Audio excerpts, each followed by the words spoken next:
Good morning. Good morning. Thank you all for coming today, and thank you for anyone who's watching us via live streaming. The commissioner sends his regrets. He is on the highway today at a co-op doing a presentation, he and Dr. Gocher. So they wish they could be with us all the time, but we will move on without them.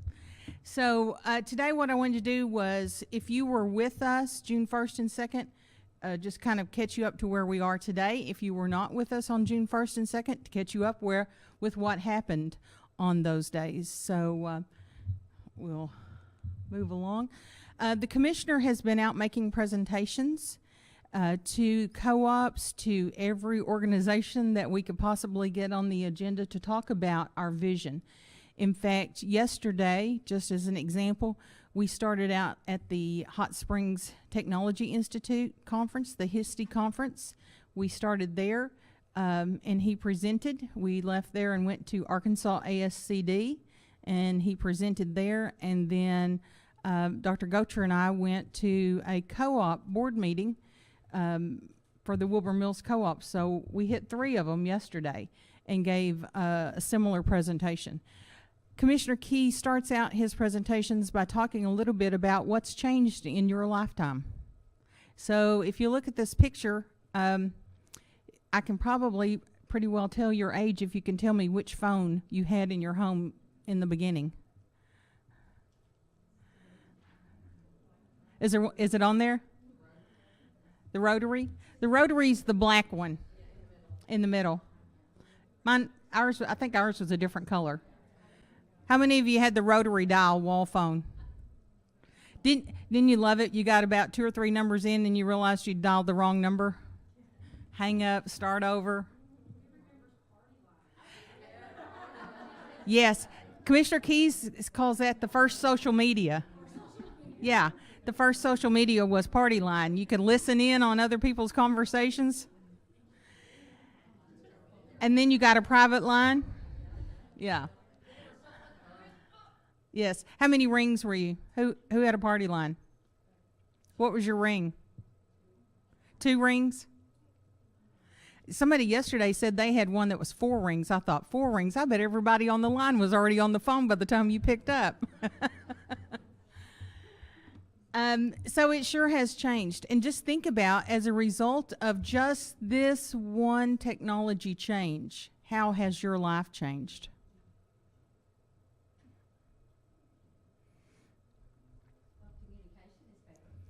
Communication, it's much faster. Just a few years ago, could you imagine talking to someone in your car? And now you probably do it every day. I live by the calendar on my computer and my cell phone. If something happened, I wouldn't even know where to go this afternoon. That's how reliant we are on these changes. That's how much it's changed. Well, so have schools. Schools have changed, some of them.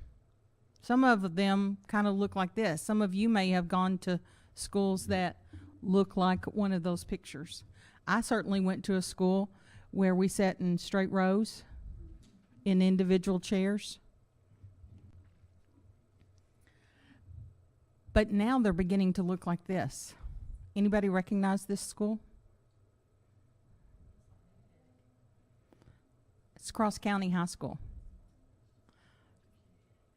Cross County High School is a very small high school in the Delta that is really getting it done for kids.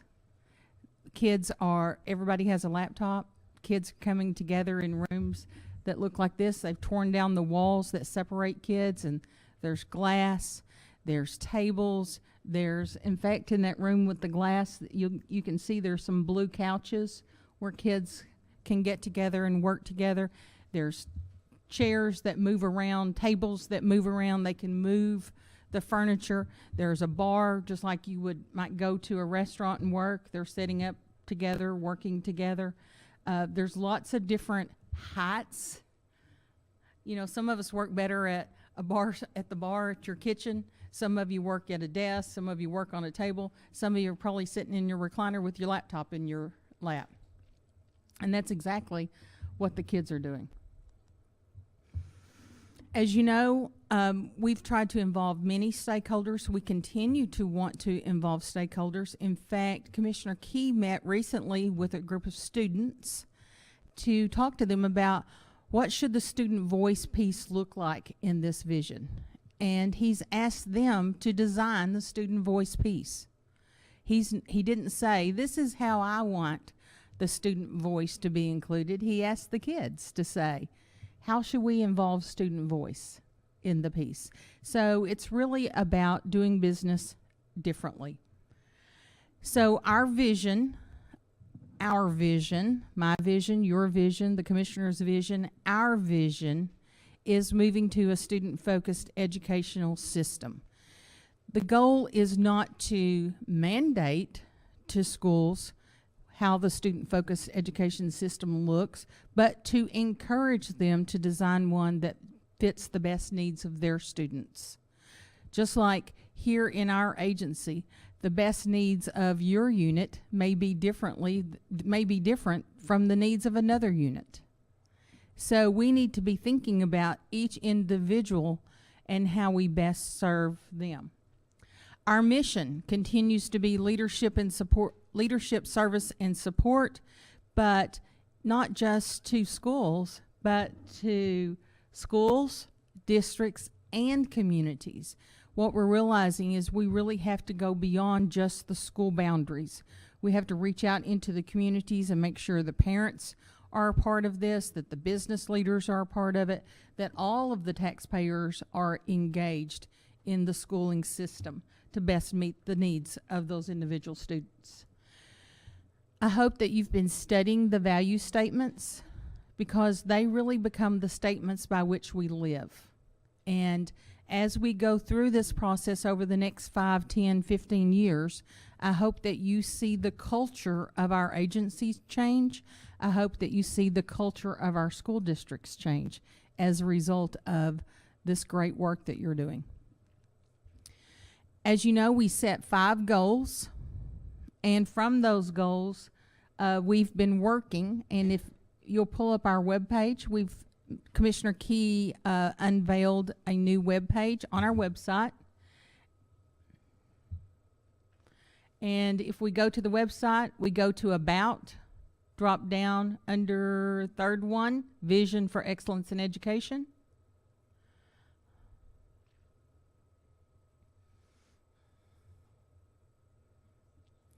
You'll actually see those students that Commissioner Key was meeting with that day.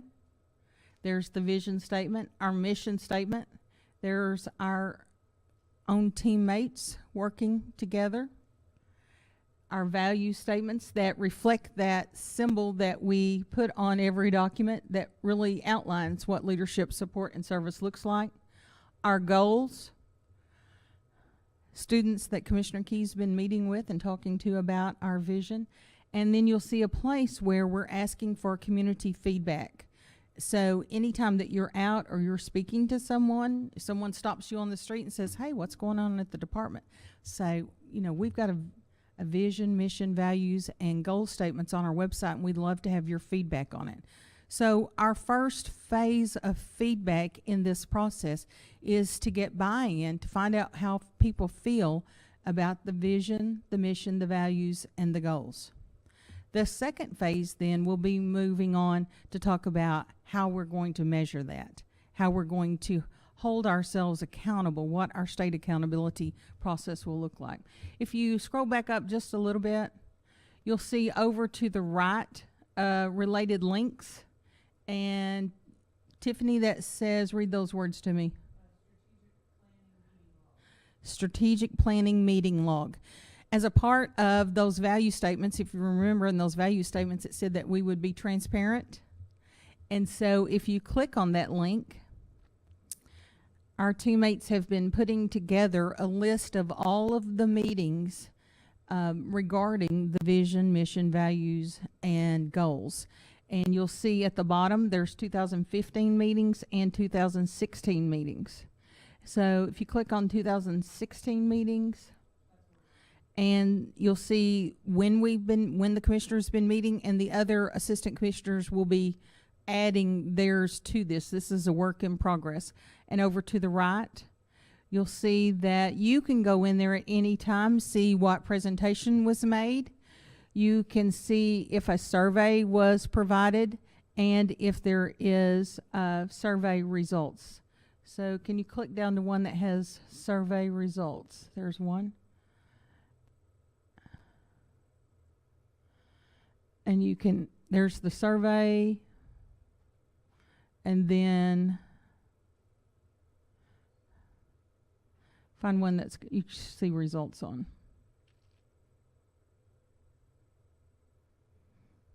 And then you can see the results of those surveys. So we're trying to make every bit of it transparent. And overwhelmingly, we've had great support so far for the vision, the mission, the values, and the goals. So in essence, what they're saying is, ADE, you're on the right track. This is the agency that we want to see for the future. This is the vision that we all share. We are already beginning to hear back from school districts how they're incorporating this same vision in their work. In fact, last week at the state board meeting, one of the school districts had revised their work to be aligned with our vision. There was a great article that came out first of this week about the school changes that are going on, and it incorporated the vision. AAEA, the administrators organization, has been working on a vision for education that is closely aligned. And of course, all of this work aligns with Forward Arkansas. So if you've not read the Forward Arkansas report, I encourage you to go to forwardarkansas.org and read that document, because that really gives us that generational change that we want to bring to Arkansas. All right, if you'll take us back to our PowerPoint.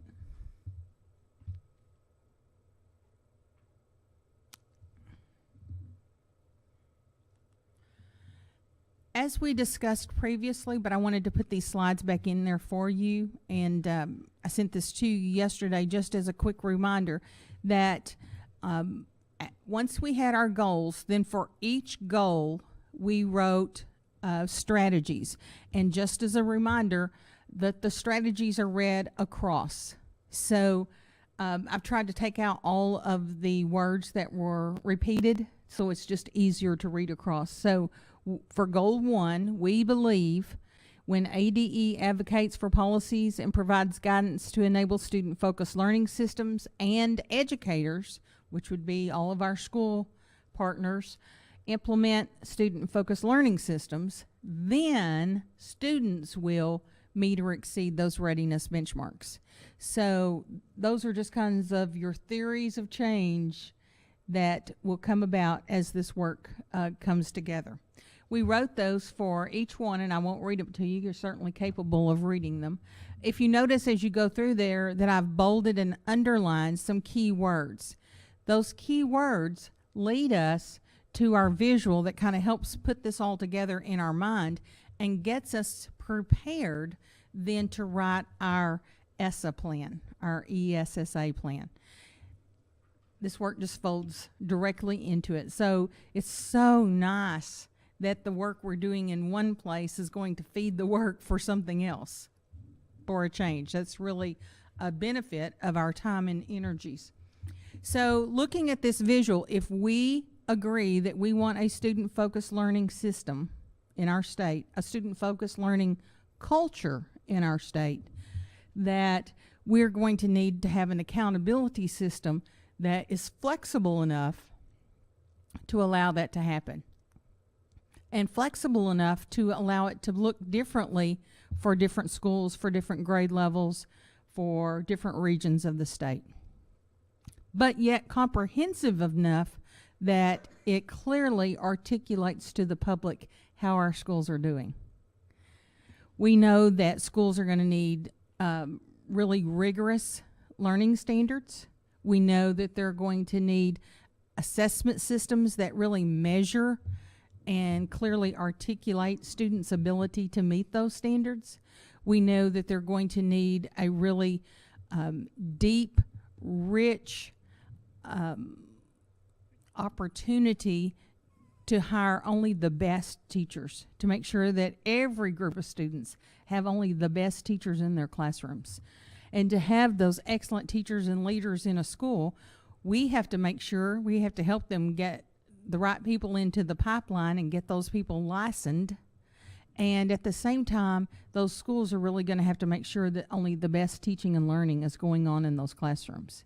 If all of that comes together, then our measurement system that looks at performance, student growth, personal competencies, graduation rate, and what kids are doing after K-12 should really be a model for measuring our school systems, and should be a fair model, should be an equitable model.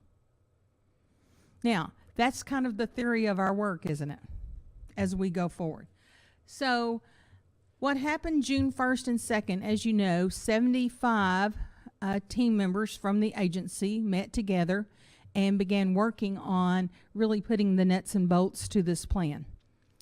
In previous time, there have been plans written at the department, and sometimes those plans have been written by external evaluators. Sometimes those plans have been written by the leadership team, but seldom, if ever, have the real ADE team, the full ADE team, been involved in writing those plans. In fact, when I was working in the professional development unit some years ago, we were asked to align our work to the ADE plan. And my first response was, what plan? I'd never seen it. And I was a unit leader, and I had not seen it. The wonderful thing about the way we're going about this is, from the very beginning, we're all involved. We're all writing the plan. The commissioner's not writing the plan and telling us. We're all writing the plan and telling him. This is how we want our agency to operate. So we worked together. We took those goals. We had our strategies. We wrote milestones for year 1 and year 2. We'll write them for every year. And we set about writing action plans. There's a picture of our commissioner talking to the group that met together June 1st and 2nd. Some of them working together in cross-divisional and cross-unit teams. Our facilitator, Carrie White, from the South Central Comprehensive Center. And, of course, you know 3 of them in there. Jennifer Watson standing next to Commissioner Key, Carrie White standing next to me, Allison Leyland, and then Sam Redding. And many of you know Sam Redding's name because he was also the person that we've been, from the Building State Capacity Center, that we've been working with, that created IndaStar that School Improvement uses. So the same people we're working with to create better tools for state departments. So, as another part of our transparency, our commitment to transparency, if you go to the Arkansas Employee Intranet under Contacts on the ADE's website, we're going to go there. Arjit has put together 3 buttons for you that you can access, and the first button, the orange button, says, the title is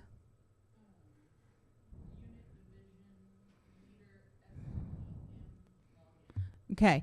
So if you're a unit leader assigned to writing an action plan, then you have a login number that takes you there, and we'll go there in a minute, to go into behind the system and begin putting in the action plans. So when people met June 1st and 2nd, they wrote out those action plans. Those action plans are entered into an online system, and this is the access to. Is that green? Green button in the middle says all team members, 410 ADE employees have access to the full report. So and then the purple button says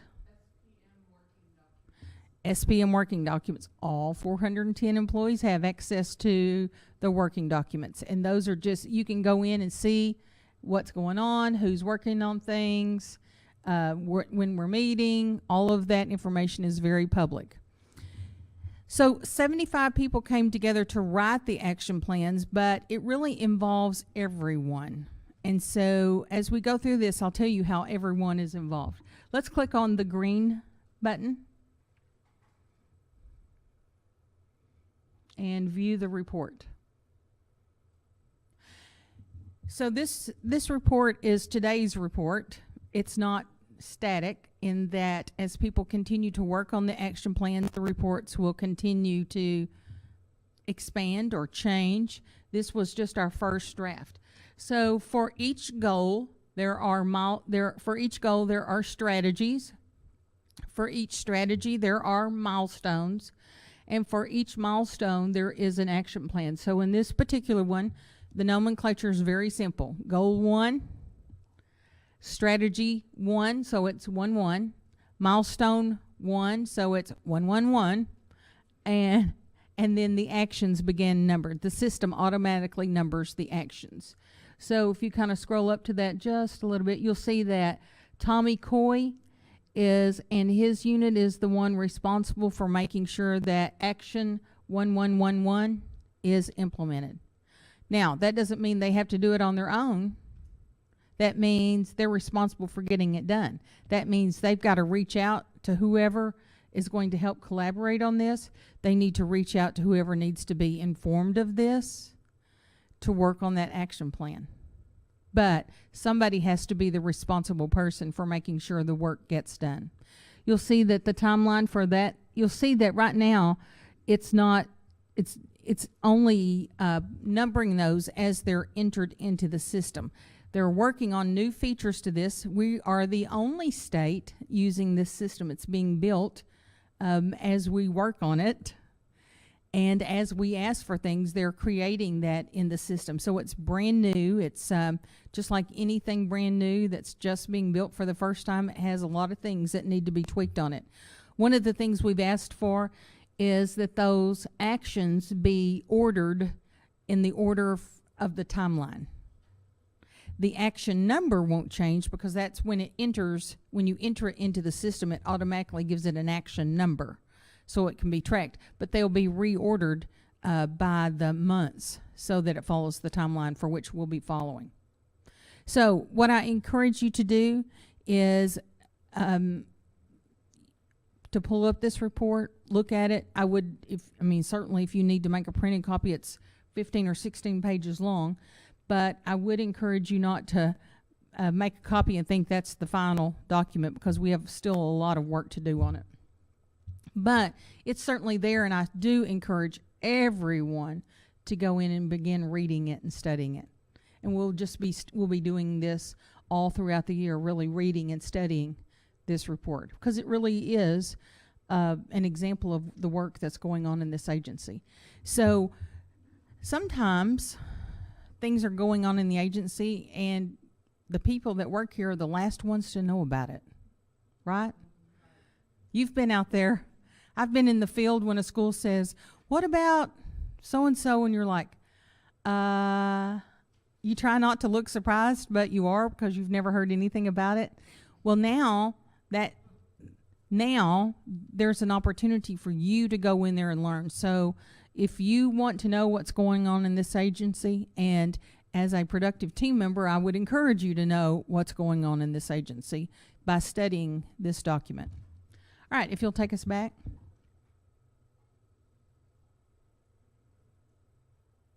So, Kim, I'm going to ask you to log in. You're a unit leader. If you'll log into the orange button and just kind of give them a quick view of what it looks like for you. And when you wanted to go in and work on your action plan, what did you do? Okay, so Tiffany's already got me logged in here. So as a unit leader, so to avoid confusion with multiple people within a unit, adding multiple documents, one person from each unit will actually have access to the system to go in and make changes.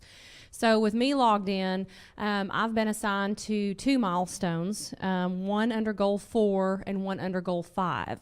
So what we did is, if you want to click on the second one called action plans, we had to develop in our unit action plans for these 2 goals. And if you just take the first one, goal 4, and it drills down to what the strategy is. And if you'll click select under strategy, it shows you the milestones specifically that we needed to develop action plan for. So by clicking on that, and this just gives you guys a behind the scenes look of how the system works. So you guys will see the front end of it. This is the back end of it. So really we start with goal, we go down to strategy, then comes milestones.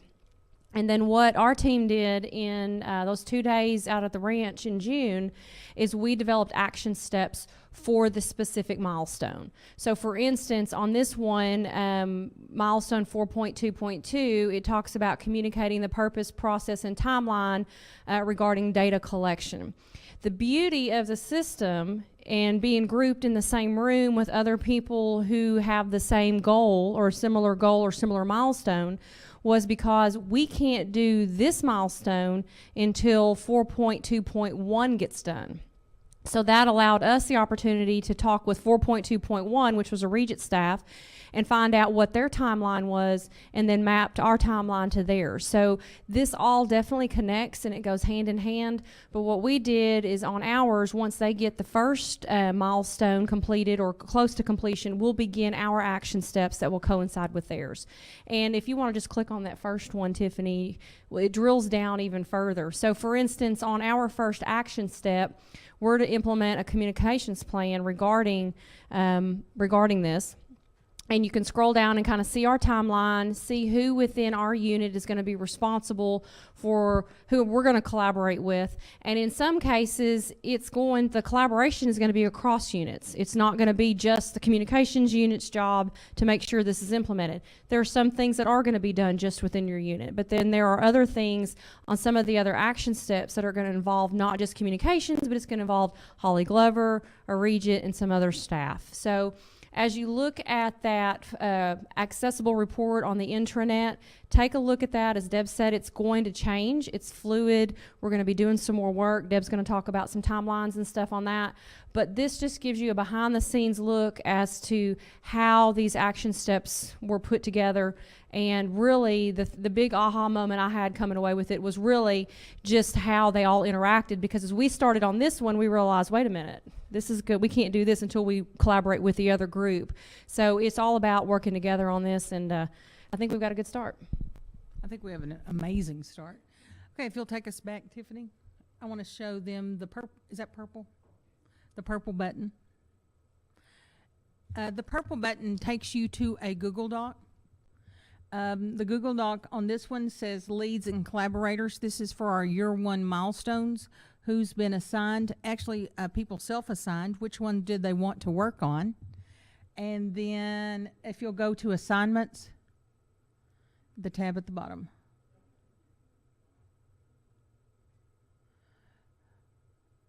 Those assignments were pre-made by the assistant commissioners where they thought the milestones might fall. Of course, once people got in there to working, sometimes they said, no, wrong place. This needs to be moved to a different unit to take the lead. If you'll go to supporting documents. Supporting documents are just the materials that we're using in this work. If you look at the top, there's our goals and strategies. It's just that short page that I've sent you before in previous communications. The goals, strategies, and milestones, the report that was written and distributed across the nation telling the Arkansas story, a glossary of terms that are used in the system, the manual, and then you'll see things like blank action plans, communication planning guide, and then year 2 milestones. That's where we think we're going next year, but of course those will be adjusted as needed once we get further into this. And then the presentation today, you'll see June 16th PowerPoint is posted there just so that if you lose your email that has it in there, you can always go back to one location and remember everything's in one spot. Below it are just a list of resources I think that Dr. Arola added that people were asking for. If you will go to, if you'll kind of just minimize this, just keep this page up there, but minimize it and go back to our PowerPoint.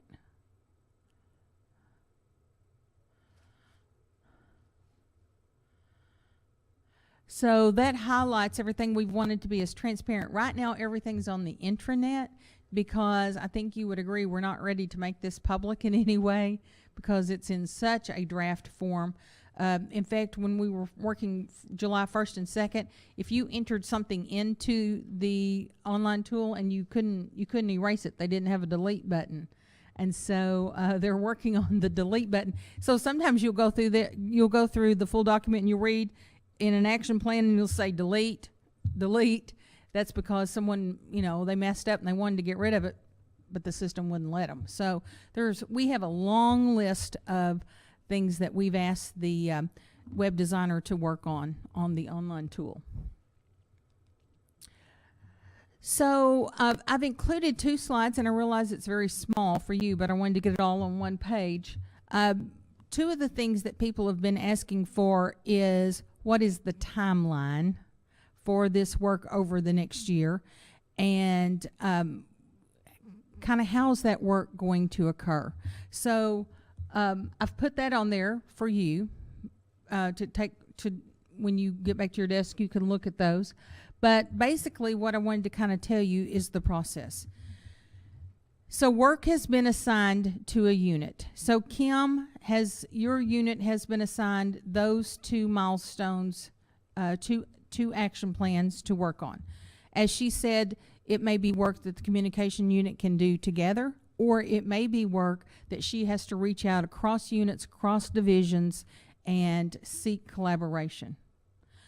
However, she has a timeline of getting the work accomplished.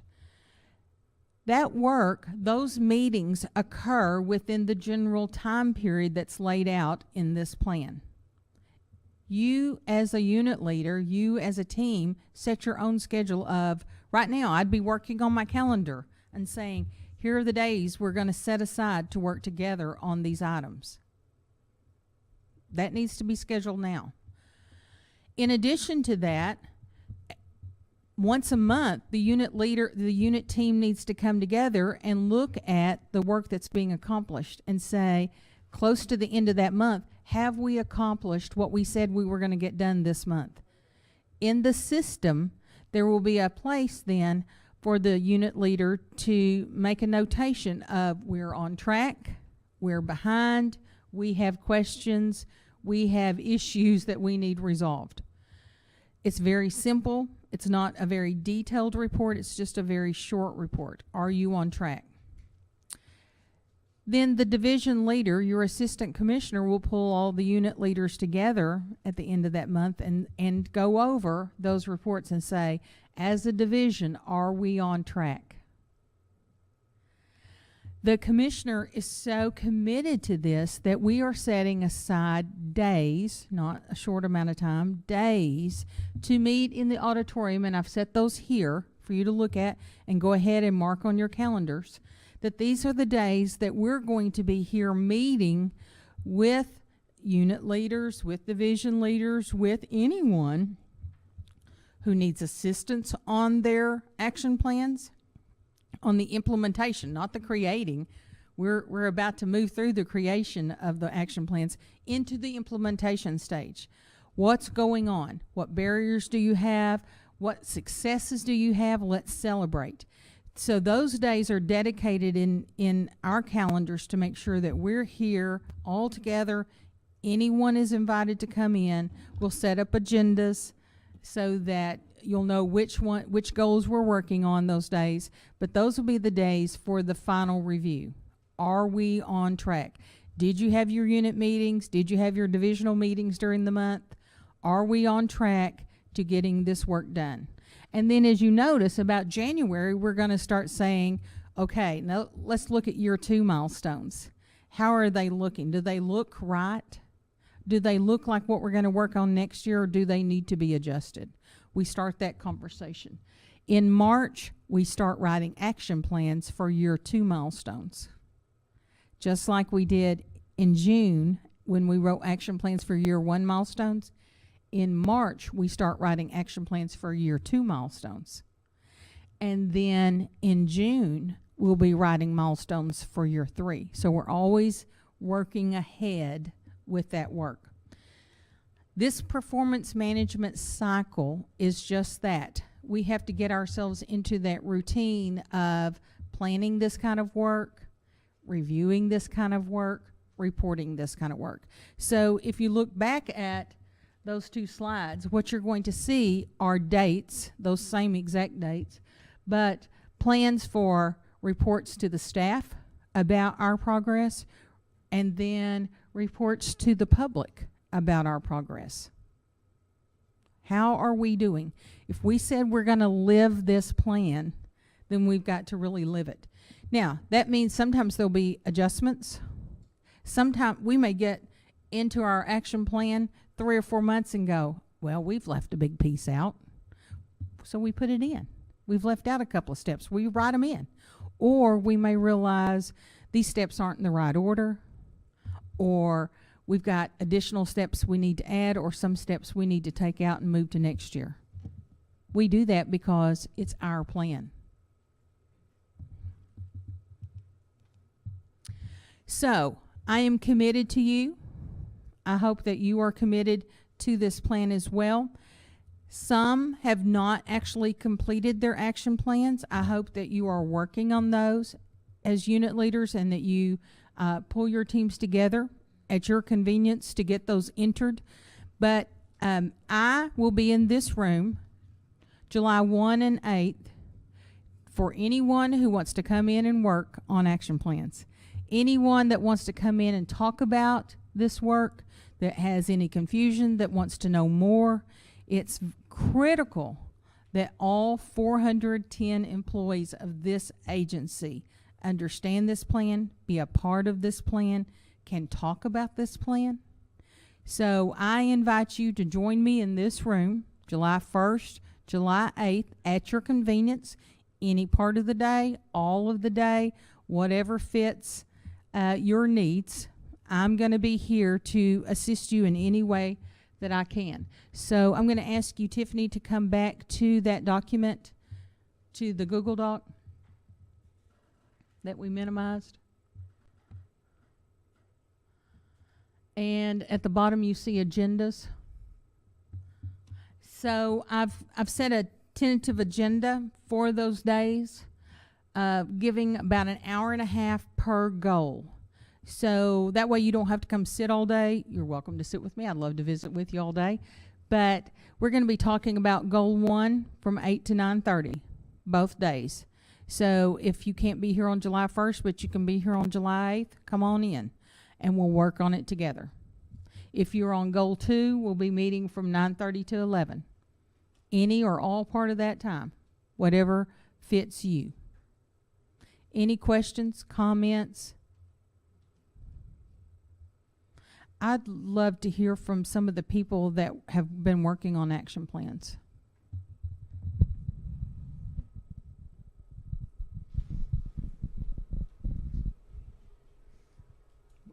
How's it been? What did you learn? What was hard? What was easy? Sherry, you were there.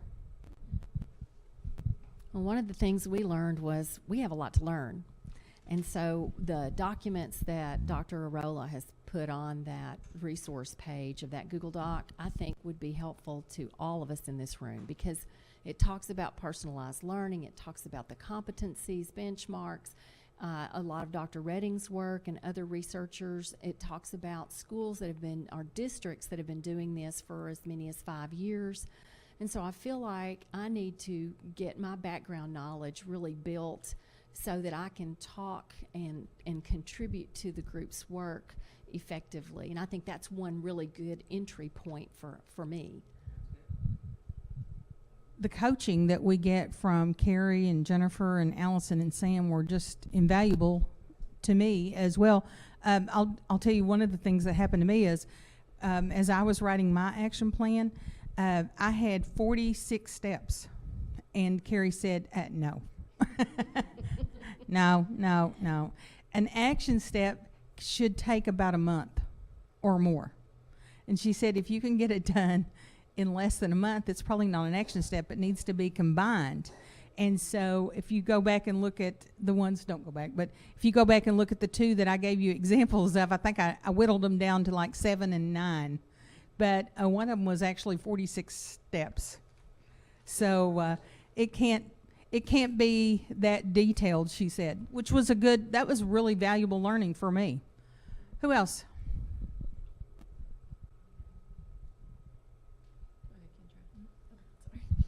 I think I was voluntold. So for me, and I think the legal staff, this has been a hard process for us because we're asked to do things that require expertise and education that we don't necessarily have.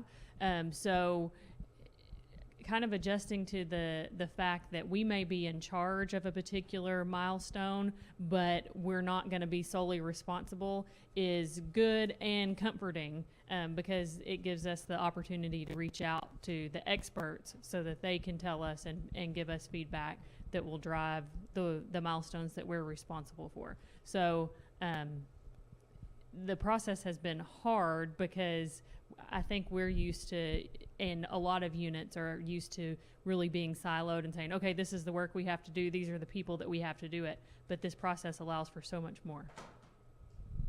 I'll echo that from communications because a lot of what we do, we're not the education experts, but we do have to rely on you guys who are the experts to help us communicate that message. So I'll echo that.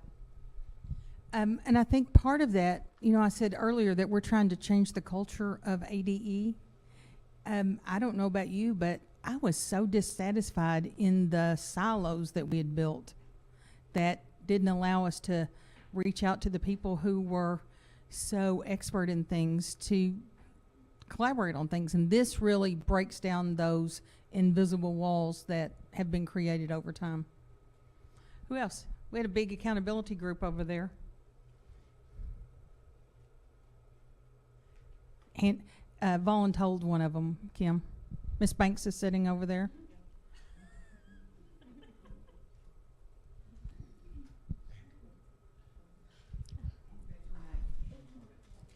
Miss Banks, you were there.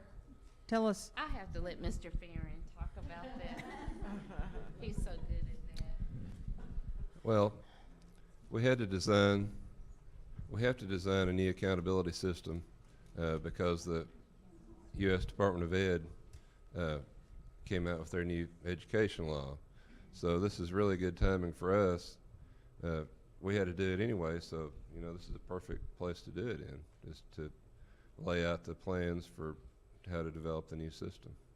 It's really an efficiency model this way, isn't it? Yes. Because we're all using our best time, and you have all of our attention and collaboration, unlike probably times in the past when maybe you've been charged with writing pieces that by yourself. Yes. Anyone else?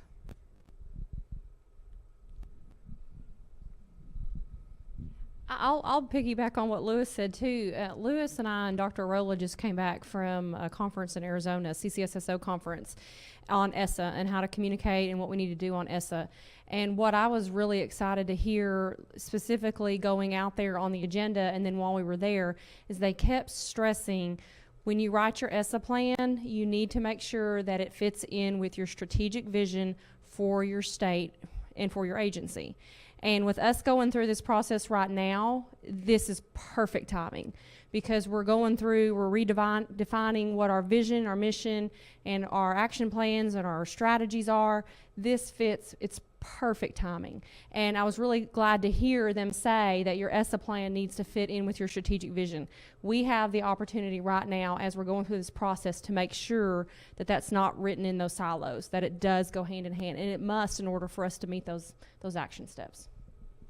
So in closing today, if you feel like you're not a part of this, the first thing I would say to you is go to the internet, pull up the report, and begin reading and see where you are a part. Talk to your unit leaders, talk to the unit leader that's in charge of the action plans, and tell them you want to be involved. If you remember back on that Google Doc, people were assigned, the 75 that came, we didn't tell them which thing you needed to work on. They signed up for the one they were interested in, the one they wanted to be a part of. And it was so interesting. I was talking to Alexandra Boyd, and she said, I'm so excited. I've picked, and she picked a milestone that I would have never picked for her. But she said, I'm really passionate about the work that's going to be developed here, and I want to be a part of it. And I thought, isn't that the beauty of this process? Is before, she would have never been included. But now, she got to include herself. So if you want to be a part of this plan, include yourself. Read, contact people, say, hey, I want to help with that. I want to learn more about that. If you need assistance, July 1st, July 8th, we'll be in this room. Thank you all so much. And I am so proud of this work and so proud of you. Thank you.